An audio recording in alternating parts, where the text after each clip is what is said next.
ऐतिहासिक Monte Cristo रियासत Australia में न्यू साउथ वेल्स के जुनी इलाके में स्थित है। इस रियासत को ऑस्ट्रेलिया के सबसे अधिक भूतहा और डरावनी जगहों में शुमार किया गया है। इसकी वजह वर्ष 1885 में इसके निर्माण के बाद से ही यहाँ घटी कई दुखद घटनाएं हैं। निर्माण के बाद मोंटे क्रिस्टो का मालिकाना हक क्रेवले परिवार के पास रहा और यह परिवार वर्ष 1948 तक यहाँ रहा। इस दौरान यहाँ कई अनहोनी घटनाएं घटी, जिनमें से कईयों को अपनी जान से हाथ धोना पड़ा था।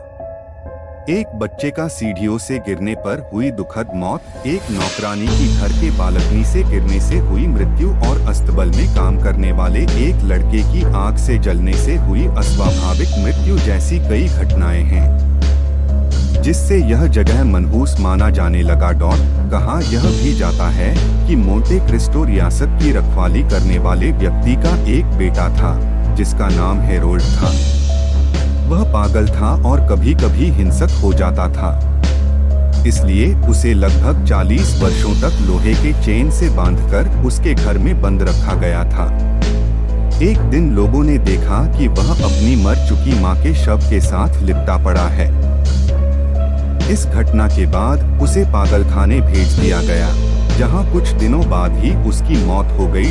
अंततः लगातार हो रही अनहोनी और डरावनी घटनाओं से विचलित होकर क्रेवले परिवार ने वर्ष 1948 में उस जगह को छोड़ दिया।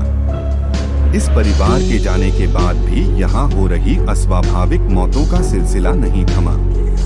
क्रेवले परिवार के जाने के बाद इसे किराए पर देने के लिए कुछ लोगों ने मिलकर मोंटे क्रिस्टो को खरीद लिया और वही वे सभी रखवाले के लिए बने मकान में रहने लगे। परंतु कुछ दिनों के अंदर ही उनमें से एक की वहां हत्या हो गई। इस हत्या के बाद बाकी बचे लोगों ने उस जगह को छोड़ दिया और तब से मोंटे क्रिस्टो वीरान पड़ा हुआ है।